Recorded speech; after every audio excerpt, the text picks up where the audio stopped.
Qu'est-ce que tu fais? Hein? Bah ça se voit pas. Je refais la déco de l'appart. Au pistolet? Bah oui. Et la bosse, ça c'est quoi?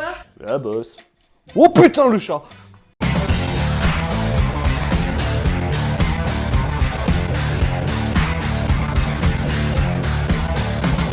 Bonjour et bienvenue dans ce 5e épisode de Microgame. Aujourd'hui, que ce soit à l'eau, à l'huile ou de la gouache, on sort nos plus belles peintures pour Splatoon.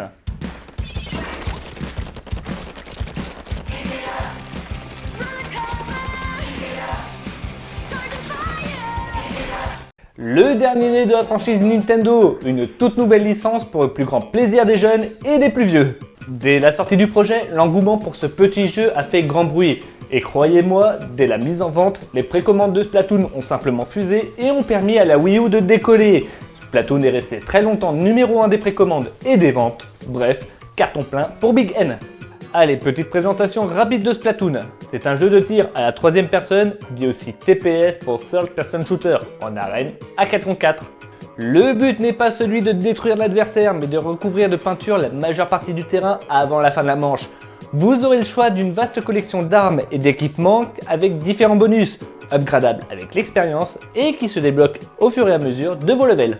Chaque arme s'accompagne d'une arme secondaire, telle les boucliers ou les grenades, ainsi qu'une attaque spéciale qui peut parfois changer le cours de la partie, telle le kraken, la torpille ou ce de laser perçant. Il existe depuis quelque temps les matchs pro avec des règles particulières comme la défense de zone ou la plateforme envoyée dans le camp adverse. Bref, c'est assez diversifié. Et comme si tout cela ne suffisait pas, il existe le mode solo qui permet surtout de prendre en main le jeu et toutes ses différentes fonctionnalités.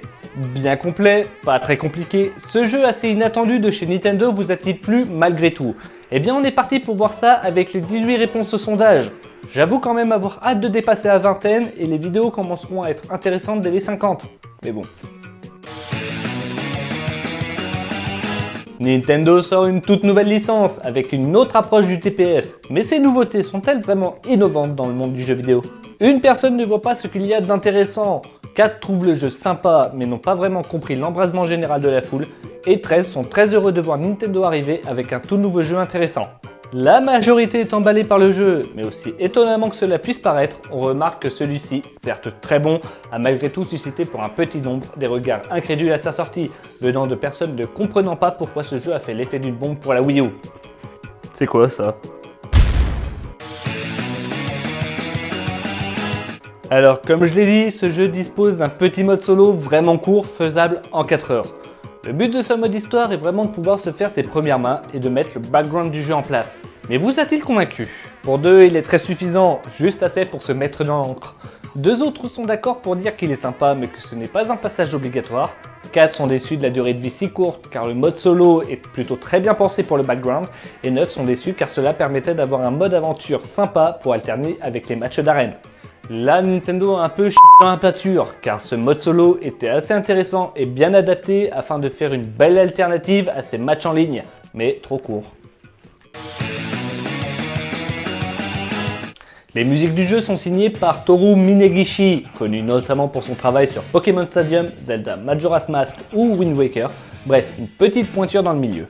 Ces musiques, assez particulières avouons-le, ont même eu le droit à leur album nommé Splatoon, et l'accompagnement d'un groupe de pop japonais, Haiti Dera pour certains titres. Comme quoi, il y a eu pas mal de travail. Et que pensez-vous justement de ces titres? 3 personnes les trouvent fun au début, puis mettent la musique sur muet ensuite, car ce sont les mêmes en boucle.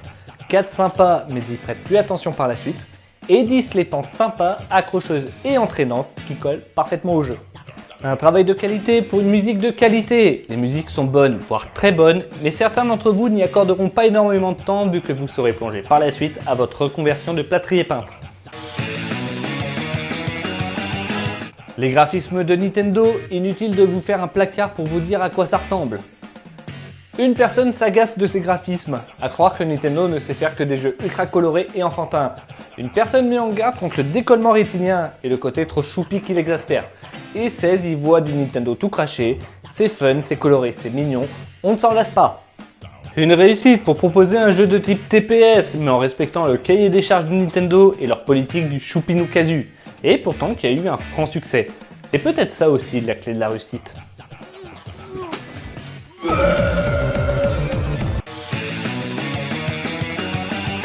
Splatoon nous propose un total de 4 modes de jeu, le mode solo, le mode multi en ligne simple et pro et le multi hors ligne. Même si le mode solo est très court comme nous l'avons vu auparavant, les différents modes de jeu semblent quant à eux bénéficier d'une durée de vie illimitée. Et est-ce que le jeu est vraiment diversifié? Pour 2, cela devient répétitif à la longue. 4 trouve que les parties deviennent réellement intéressantes quand on commence le mode pro. Et 12 trouve Splatoon très suffisant, juste ce qu'il faut. Ce jeu très attractif ne change pas vraiment de gameplay. Il plaira particulièrement aux joueurs appréciant l'esprit de compétition, mais ne plaira pas à tout le monde, tout du moins pas sur le long terme. Le mode pro aura au moins l'avantage de vous proposer une autre façon de jouer, comme la plateforme ou la capture de zone, afin de changer un peu du mode classique. Au fur et à mesure des niveaux remportés dans vos parties, vous débloquerez de nouveaux habits et de nouvelles armes. Attention toutefois, car ce que vous débloquerez n'est pas forcément plus puissant que ce que vous aurez à la base. Ce seront juste des nouveaux emplacements d'upgrade et d'autres fonctionnalités. Donc ce sera à vous de voir en fonction de votre type de jeu afin de vous équiper au mieux. Mais la personnalisation de votre Inkling est-elle suffisante? 3 trouve que la personnalisation n'est pas assez poussée, il y aura encore des progrès à faire. 4 voit souvent qu'au level max, tout le monde a quasi le même équipement. 8 trouve qu'il manque juste un éditeur de personnages pour faire réellement différent des autres. Et 8 trouve que cela est très bien pensé. Le système de personnalisation est assez bien pensé dans l'ensemble, mais reste toutefois très sommaire car votre personnage aura la même tête que les autres et seuls les vêtements feront la différence. On regrettera aussi que certains objets assez hors normes ne soient pas suffisamment puissants pour être gardés, et l'on se retrouve avec des personnages tous très similaires les uns des autres. Il aurait fallu rajouter des vêtements un peu plus atypiques. Atypique! Pourtant je me suis rasé, rares et qui auraient pu se garder un peu plus longtemps. Bon, vu le principe de jeu, les commandes restent assez simples et gamepad ou tablette en main, le jeu est accessible assez rapidement. Avec 2 modes de jeu, joystick et gyroscope, qui vous proposent 2 méthodes de jeu assez différentes, mais vraiment si simples. Une personne s'en mêle parfois les pinceaux, 7 personnes trouvent que le mode joystick est préférable et 10 les trouvent simples, même en mode gyroscope. Le jeu est d'une accessibilité des plus simples, mettant à profit les capacités d'un FPS et le fun d'un jeu de Nintendo pour que tout le monde puisse en profiter le plus simplement. Splatoon nous a livré son tout premier jeu, et avec cela, une énorme émule a fait son apparition.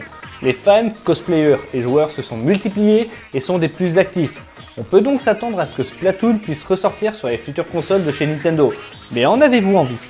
Une personne ne pense pas qu'une suite soit une très bonne idée. 4 voudraient que Splatoon reste une exclusivité Wii U. 4 ne sont pas contre, mais ne veulent pas le voir dans toutes les nouvelles consoles, mais toutes les 2 ou 3 nouvelles générations, lorsque celui-ci commencera à se faire regretter par les fans. Et 9 le souhaitent sur chaque nouvelle console. Splatoon est devenu une licence phare de Nintendo, et tout le monde a hâte de voir les nouveaux jeux sur les nouvelles consoles, même si certains auraient préféré les voir sortir sur le même schéma que Super Smash Bros. Comme d'habitude, les avis seront partagés sur Facebook, mais en clair... Pour les coups de cœur, il s'agit d'un jeu rafraîchissant, un online assez réussi, original et tout à fait addictif, facile d'accès, plus fun qu'un Call of Duty ou FPS ou TPS dans le genre. Les ajouts quasi hebdomadaires sont un plus non négligeable.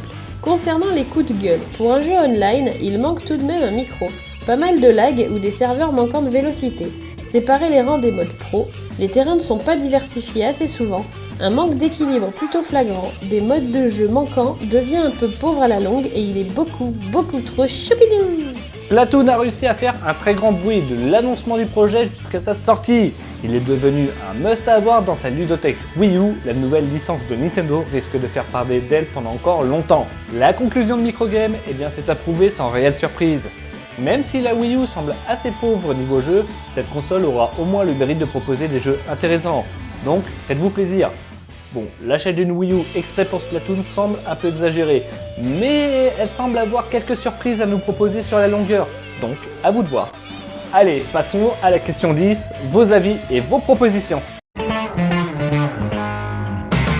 Faisons le tour des remarques et comme d'habitude vous retrouverez tous les commentaires sur Facebook. Super méga génial! Batman Arkham Knight car il mélange le très bon et le très mauvais. Je note Batman Arkham Knight sur la liste. Continue comme ça mec, tu gères la fougère, c'est sincère et ça vient du cœur. Un microgame sur Star Wars The Old Republic serait quand même bien sympa je trouve. Je pense que lui fera partie de la catégorie des MMO. Par contre, si je vois que certains jeux sont vraiment demandés, je ferai un microgame spécialement pour eux. Le reste des commentaires, même s'ils sont peu nombreux, seront notés sur Facebook. Microgame sur Splatoon est terminé, je vous remercie d'avoir regardé et d'être de plus en plus fidèles. Comme d'habitude, le blabla habituel, le Facebook, le YouTube, le forum et le nouveau sondage est sur...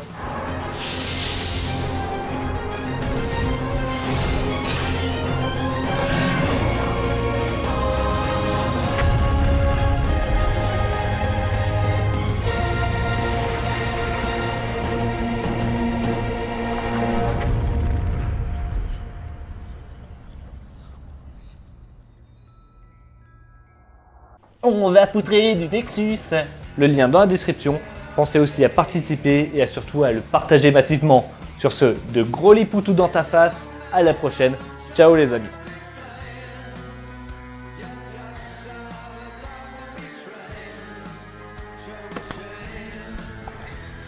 Non mais truffes, lèche pas ça, c'est de la peinture fraîche.